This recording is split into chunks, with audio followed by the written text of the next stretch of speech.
So that hot local talent showcase right here on Hot 102.9, and I got my dude in the building. Go by the name of Smoke. You may have seen him around the city, but you may see him a lot on Instagram now, man, because he out in L.A. Smoke, what's good, baby? What up, man? I can't call it, man. How you back in the city, dog? I'm here, man. I'm here. I can't stay away too long, bro. It's been too long this time. I can't stay away that long. That's what's up, man. So when you was here in town, man, music was heavy. It was. What made you before I went to LA? Before you went to LA. Okay. What made you move to LA, man? What made you want to give up standing in the 937, man, you grinding sure you out? Get into that, man. That's a story, man. That's man. what the people want to know, man. People ask me all the time, man, because they know me and Killer Kev real cool. Right. You know what I'm saying? Y'all Shout family. Out to Killer Kev. Y'all yeah. family. You know what I'm saying? They be like, yo, is Smoke still doing this thing? I'm like, y'all must not be on the IG. Because the boy is out here definitely doing this thing, man. Yo, and trying, man. It's like, well, why? So, why he leave here? So what happened, bro? Like, first of all, I was one of those people that was like I saw what Nelly was doing around. Well, Nelly did it before me, but I saw what Nelly was doing. I saw what a lot of things was happening where people were staying in their hometown. They were blowing up in their hometown. They were staying in their hometown. Labels was coming to find them, and that was when like it was cool to be signed to a label.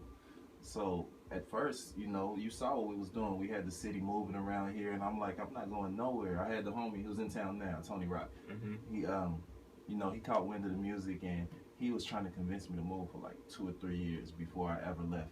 And I'm like, no, you know, I'm not going nowhere. I'm so Dayton, Ohio. Like, Mm-hmm. I'm not leaving. I'm not going to quote unquote Hollywood. I'm not going to New York. Like, I'm from Dayton.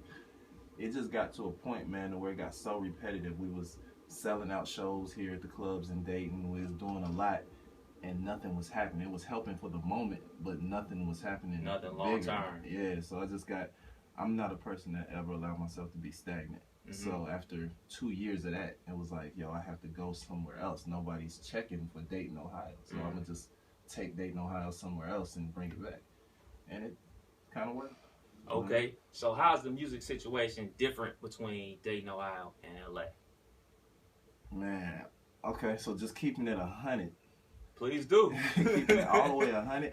Yo, I love my city. Shout out to everybody. I'm going to say this first. Shout out to everybody that was doing it with me, everybody that's doing it now. Shout out to, man, you know, CC Server, Chaos. Shout out to GTC. Shout out to Shern. Like, everybody that was doing it. If I'm missing somebody, man, 100 Gang. If I'm missing somebody, I apologize. But since I gave all them shout outs, now I'm going to keep it 100. LA support, yo. They support Compton. They support Inglewood. They support everything that's coming up out of there. You know, I mean, like the radio LA Leakers or whatever. They play it a lot. It's just a lot of support from the streets to the radio stations, the fans, the clubs. Like, it's a lot, and they've kind of embraced me, man. I host a lot of clubs. I do a lot of shows out there. It's like I've been out there so long now. They really, I guess, feel like I'm LA too. You know what I mean? And I make it real clear that I'm Dayton. But yeah, like they just support. The support is different, man. And I think here everybody wants to make it so bad, which is not a bad thing. But you'll do whatever you can to make it. But you don't realize it's strength in numbers. Right. You know what I mean? Right. Yeah, and I think that's why, you know, back to those shout outs originally, I think that's why me, GTC, Shern, and Chaos was able to move so effectively at that time, because we were all on the same shows together. Everybody wanted to see everybody shine. There wasn't no beefing. It was dope, yo. Okay, so you mentioned you doing a couple hosting gigs and shows out there in LA. Yeah. So how's the love different from here? Like, you know, out here, you know, you got your union halls, and you know what I'm saying, we had a couple clubs that would jump, you know, but I know out there in LA, the party goes from Sunday to Sunday as opposed to, you know, Thursday to Sunday. Man, from what I can tell, it's different because they really want to party. They really want to come out and have a good time. Ain't nobody out there trying to see who did this and I'm going to do this better, or, you know, look at that, watch me do this. It's more like, yo, this record is hot. Yo, turn it up. Ain't this hot, y'all? Yeah, turn it up. Like, it's more like a party, and they want to see what you doing. They don't want to see what you doing so they can do it a little better or stop you from doing it. You know what I'm saying? They want to see what you doing because they're entertained by it. Okay. That keeps it genuine for the artist and the fan, because it makes the artist feel like you want this, and it makes the fan be like, yeah, give me some more. You know, that energy is reciprocated. Did you ever feel like some hate, some resistance from people while you was in LA when you rep Ohio so hard? Did you feel like, you know, well, you an outsider out there? Okay, so now I never really talk about this because I won't give the credibility to the people that signed me first. But honestly, that situation, man, I didn't feel any hate when I got signed in 6 months. When I moved to LA, I seen what was going on. I observed for a second. I put out a mixtape, the first 2 Commas mixtape. It immediately it got me signed, and that whole process took about 6 months. It was never really a time for hate because as soon as I got signed, I was put into the studio with a lot of bad boy producers and a lot of people that already had reputable names. So I wasn't. You couldn't hate because it's like, yo, he's here for a reason. You know what I mean? So it's like, nah, I never really. It happens, and I'm sure it probably happened behind my back. This industry is terrible. You know what I'm saying? But like, I never really experienced it. I couldn't go anywhere or couldn't get on this show or be at this party because like that never really happened to me. Okay, now I knew you before I knew that you rapped, and I think you knew me before you knew I worked at the radio station from little basketball situations and stuff like that. Of course. Now you got game. I appreciate it, man. Now you got game, no question about it. I was like, okay, dude got game. And then I found out that you got your rhyme on too. Right. What makes you want to rap? Like, you know what I'm saying? Because you was at Sinclair hooping too, right? Yeah. So what makes somebody that has hoop game and has hoops aspirations that could have, you know what I'm saying, went to another level, could have went overseas?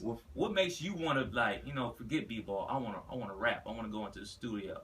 Man, it started with the love. Like, I had been rapping, like, was an extracurricular activity. I had been rapping since I was like 12, 13. First, I was a DJ. Kev gonna get mad. I taught Kev how to DJ. Okay. Yeah, like, so and he teaching me, so word. Yeah, so first I used to DJ, man. I used to love scratching and doing all of that when I was little, man. I used to drive my parents crazy scratching up their records and doing all of that. So music was always kind of in me.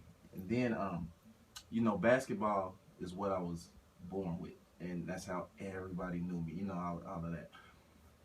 I think it just came a time where I had other things going on in my life.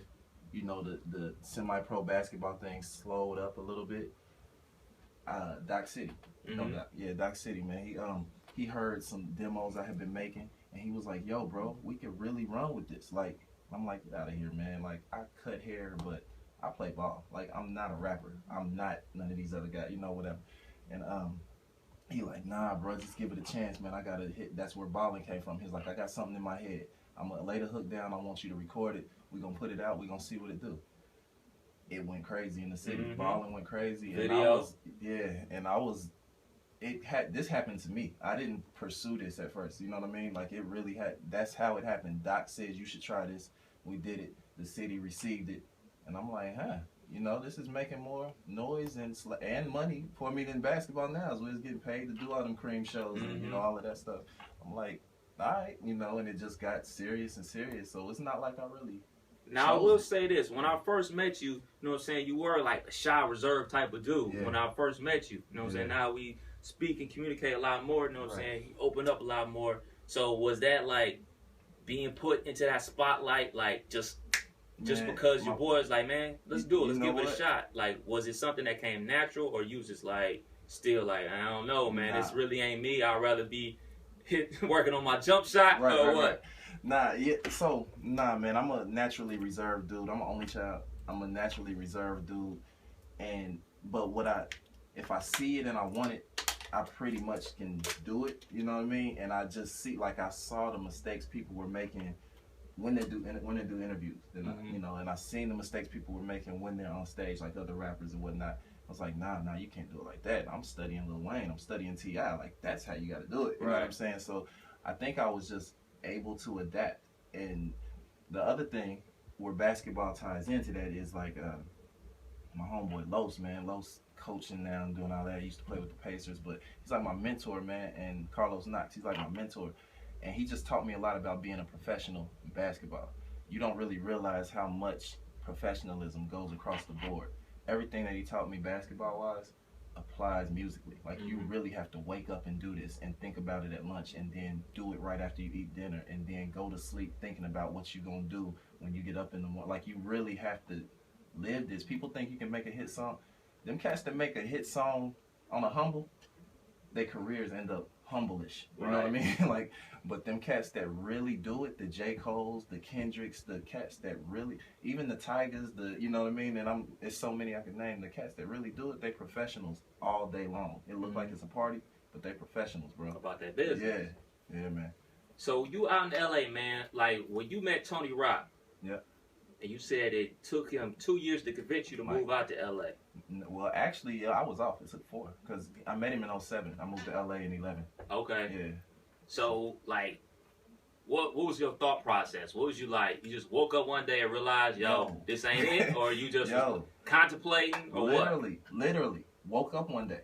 I remember the day. I remember what I had on. And I remember my girlfriend at the time. I remember she was living in LA. Well, but she was moving to LA. She was in Florida at the time. She was moving to LA. I woke up one morning and called her and said, yo, it was snowing around.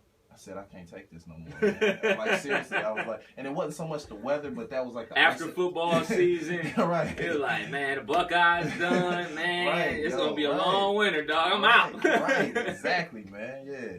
I just called it. When I called her, I was on the phone. I was headed to the shop, and I'm like, yo, I think I'm moving to LA. And I was like, if I can get out of this lease, I had just signed a lease at a new crib. Like, if I can get out of this lease or find a loophole in it, I'm gone. Man, literally overnight decided that, came home from work, talked to the people in the apartment. They found a loophole for me. They was cool. They found one. Told them what I was trying to accomplish. I moved in with my parents like 2 weeks later. Moved in with my parents, stayed with them for 6 months, jacked up some money, and came to LA. It wasn't hard. It's hard. Tony was trying to convince me. His sister was trying to convince me. And it was like, nah, man, I can't just up and leave. I'm a barber, man. I don't make money like y'all where I can just stack up and yada, yada, yada. But when when something triggers you, it's like, man, at that age and moving back in with my parents, that was like, nah, definitely not. But when something clicks, you're like, yo, I do what I got to do. You know what I mean? Right. And I just did it, bro. And it's the best thing I ever did. Word. So you dropped a lot of music while you was in town. I see you drop a lot of singles, lots of videos now at LA. Right. You got a new project on the way, right? I do. The Smoke Something EP. Okay, talk about that though. Well, the name first, man. Smoke Something. I know it's so, smoke something. I understand the urban and hood aspect of it, but like a lot of people don't know that SHA SMOAK is derived from Rashad Smoke. My name is Rashad Smoke, and that's where SHA SMOAK comes from. So Smoke Something is like it was my way of self-titling it. And it's gonna be like we actually decided on the way over here, it's probably gonna be an 8-song EP now. It was gonna be 5 songs. He just heard, Cousin D over here, he just heard 3 songs that he said has to go on there. It's like, yo, Smoke, I will not support this project. I will not support this project if these 3 songs ain't on here. So it's gonna be an 8-song EP, man. Everybody feeling it. It's, putting a bunch of money behind it. Okay. Got some investors.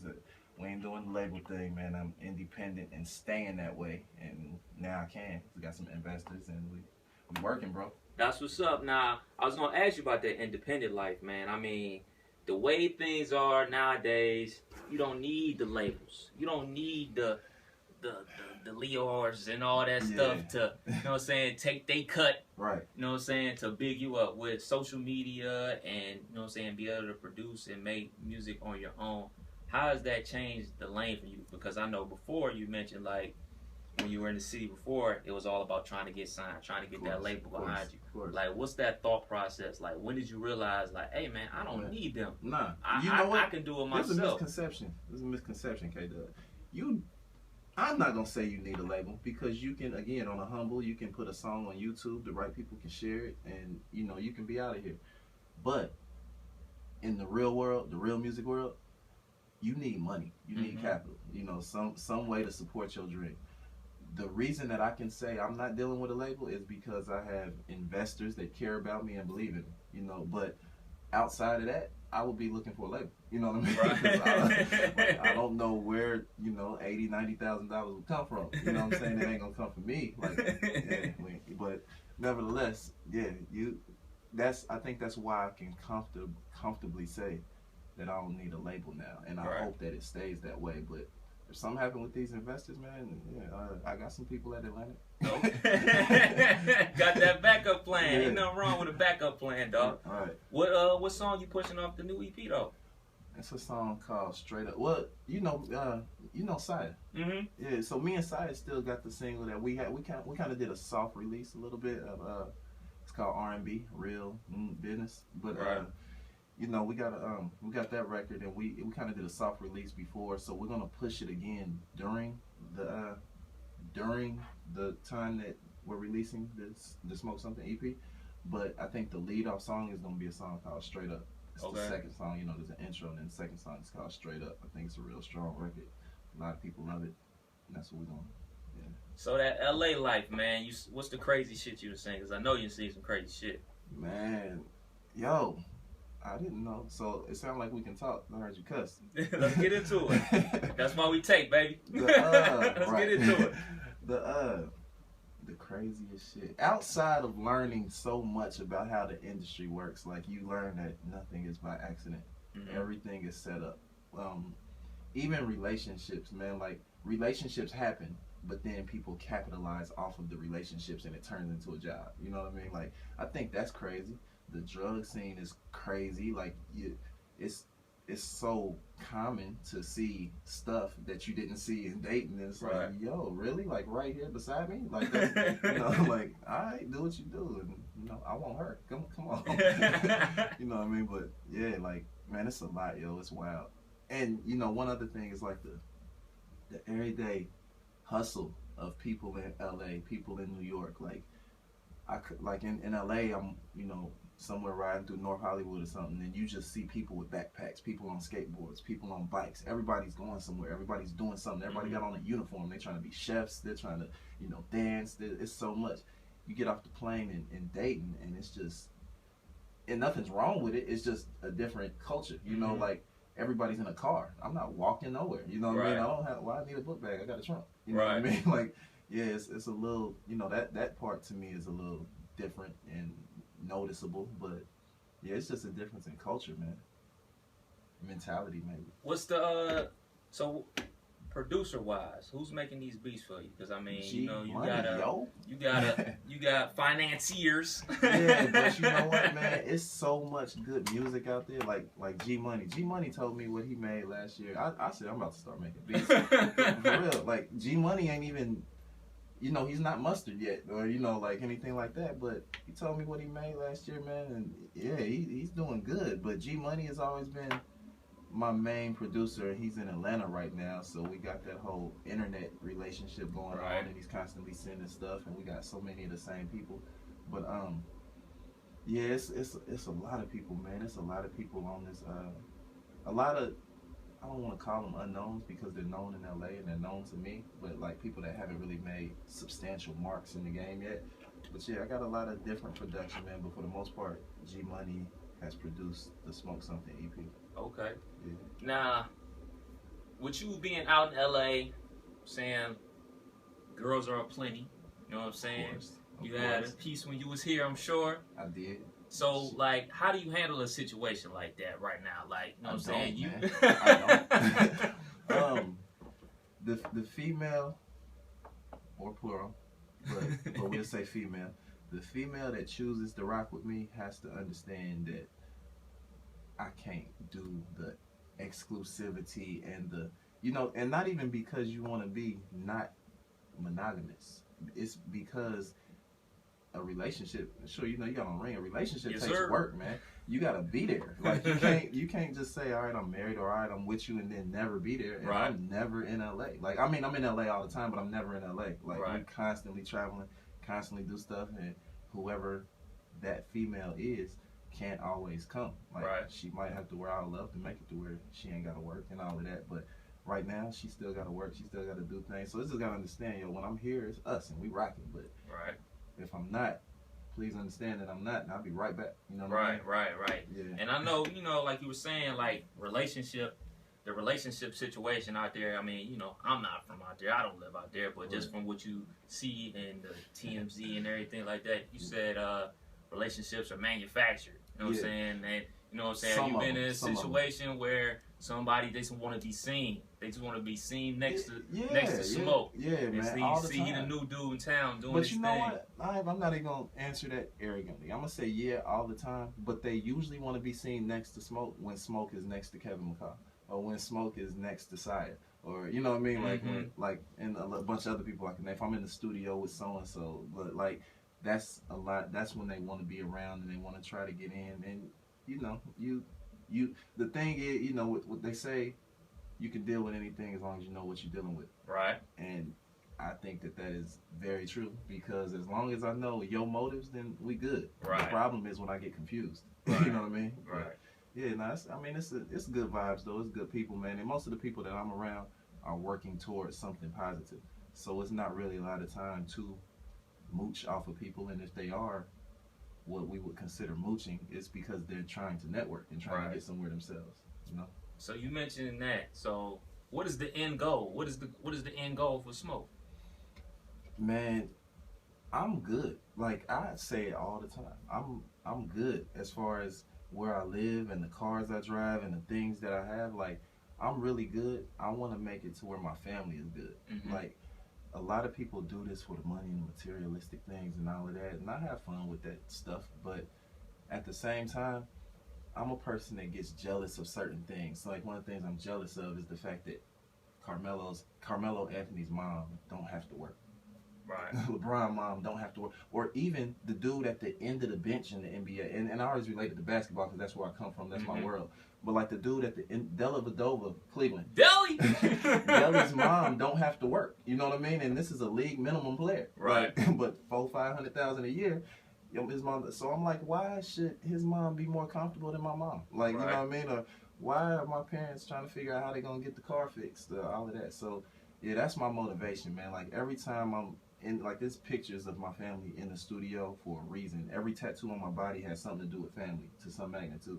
For a reason, like it keeps me motivated, and until they're good, I can't stop. Right. Okay. Yeah. You see the Straight Outta Compton though? I loved it, yo. Woo! Loved it, man. Man, yo, I've seen it 3 times. F. Gary Gray, that's my dude, man. Like, yeah, shout out to he did his thing, man. F. Gary, I don't know if y'all know him, man. I need to look him up, yo. He got some work. creds, man. He definitely got some creds under his belt, man. Not just Friday and everything like that, he man. He did a negotiator. Yeah. A lot of people, like, yo, Italian Job, man, he got some hits out there, man. Yo, he did his thing, man. The actors did. I was really impressed by that. Like I didn't expect it. And I'm like, everybody know the NWA story. Like, how can they make this interesting enough to be in a theater? Right. It worked, yo. Right. Well, definitely with today's climate, what's going on with police brutality and everything that's going on with the Sandra Bland case. You know, we had our own case here in Dayton, Ohio. Right. You know what I'm saying? Like, how did you feel about all this situation that's going on, like with police out there, and then, you know what I'm saying, actually being in LA, and then that movie coming out, and it's like, man, this is top of mind. It's going on right now. It's going on back in my hometown. I'm glad they I'm glad Straight Outta Compton put they put a magnifying glass on it, on a lot of those problems, because I was in the theater with some Caucasians, and you know, there was a lot, like some of them, and they were all cool, but some of them would just say like, wow, that really happened? And I'm like, yo, you know, I'm nudging them like, yo, it still kind of happens. You know what I mean? Right. It's happening a little worse now, you know what I mean? Because they're getting away with it so frequently and, you know, whatnot. But I'm just glad they put that magnifying glass on it, man. And yeah, like I always tell Cousin D right here, man, I was a psychology major. I study people and I look at their behavior and their actions or whatever. I know that they're scared. Like, a lot of those cops that are doing that stuff are intimidated without the gun and the badge. But they have that, and they know we can't really do too much about that, so that's their only leverage, and they're going to use it to extreme measures if they want to. Because I don't say if they have to, because they didn't have to do a lot of this stuff that they've done.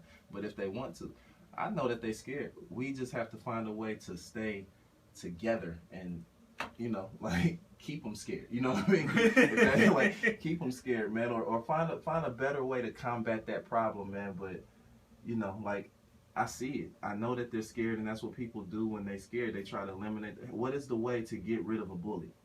you try to take the bully out. Right. And they think that we're bullies. They think that we're, you know, superior to them or whatever. They're inferior to us, and they're trying to eliminate us. I get it.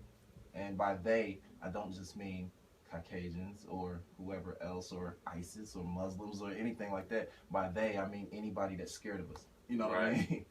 And there's a lot of black cops that do the same thing. You know what I mean? Like, they scared. And I get it. I see you. I'm glad you're scared. Stay on your toes when you see me. There it is. You heard from the homie SHA SMOAK. How can the people stay in contact with you, man? They might need a verse from you, you know what I'm saying? Might need that good feature. It never changed, Joe. SHA SMOAK on everything. That's SHA SMOAK on Twitter, on Facebook, on Instagram. I make it real simple to follow me, yo. That's what's up, man. That's what's up. Appreciate you following through. Yo, you in the I know LA got them super hoop leagues out there, man. Yeah. You in them, dog? You in them? Man, I haven't played in the Drew yet. I've been playing in a couple leagues. Yeah, the Drew League. That's what it's called. Yeah. I haven't played in the Drew yet, man. I've had a couple opportunities, but I also know what it takes to be. You know, it's Nick Young. It's like you know, it's a lot of the NBA players. I know. I seen kind Katino of shape. Mobley giving cats work out there. I like Katino Mobley like 45 giving cats business cards. A lot of cats. Booby live out there. Daniel Gibson, Booby live out there. It's a lot of cats. Gilbert Arenas, man. Gilbert Arenas, we actually lived in the same apartment complex for a long time. But like, it's a lot of they get to it out there, yo. I love it, man. I done seen the game thrashing people after they done lost. It's crazy out there, dude. Yeah. I'm like, yo, man. I thought I was ready to step my game up. I had to watch some of that, man. I'm like, man, let me stick to the ready, man. Let me stick to the YMCA life. Yo, I get it, man. One more time on that gram, that Twitter, everything, man. They need that verse from you, man. Everything like that. SHA SMOAK, all one word. SHA SMOAK on Twitter, SHA SMOAK Instagram, SHA SMOAK Facebook, SHA SMOAK website, www.shasmoak.com. Like it's, you can find me. Ain't no excuses. No excuses, man. That EP on the way too, right? Yeah, it's on the way, man. We ain't put a release date on it. We're gonna do a couple listening parties out in LA, man. Something for the bloggers and then something for the people, like in an in-store Villains clothing line. We're gonna do it at they store. We're gonna do it in store, man, and and then after the listening parties, we'll kind of determine when we need to put it out. That's what's up. But one more. How'd you even link up with Tony Rock? Tony. Yeah, I've heard my music. My manager at the time. Well, she's still my manager, Nicole Nett. She was working at another radio station around here, but she was also had a lot to do with the Funny Bone. So, the Funny Bone, the people there kind of liked my music and took to it. They would be playing it all the time. Tony showed up in the green room, heard it, and was like, yo, who is this? What's going on? And I got a call from Nikki later that evening, like, yo, somebody wants to meet you. I'm like, who? She told me. And honestly, he don't care. He a real dude. Yeah, honestly, I'm like, who is that? Who is Tony Rock? And she's like, Chris Rock's little brother looks just like him. I'm like, oh, and she said from the so-and-so show. And I'm like, oh, okay, yo. And yeah, he wants you and all your people to come to the show tonight. He really want to meet you. So I'm like, all right. That didn't happen a lot in Dayton, Ohio. Right. So, I went. We ended up taking the homie out that night. He ended up having a really good night with some really close friends of mine. It's been like I told him I was coming out to LA later in a couple months because we wanted to go to the BET Awards, and he was like, "Yo, if you there, you ever in LA, hit me up, bro. I'm gonna take care of you." Again, Hollywood celebrity talk. I ain't pay no attention to it, but I did hit him. Doc was like, "Yo, you should really hit him. Hit him and see what's up, see what he do." I hit him. He came through. Then we flew out there, and he showed love, and we've been close ever since, man. He really take care of us. That's what's up, man. SHA SMOAK in the building. Howard 29. It's the Hot Local Talent Showcase. Get that EP, man. Follow him on the Twitter, the gram, all that, man. Y'all see what I be talking about, man. That's doing that thing, man. You already know what it is. All right, all I need now is just do an intro.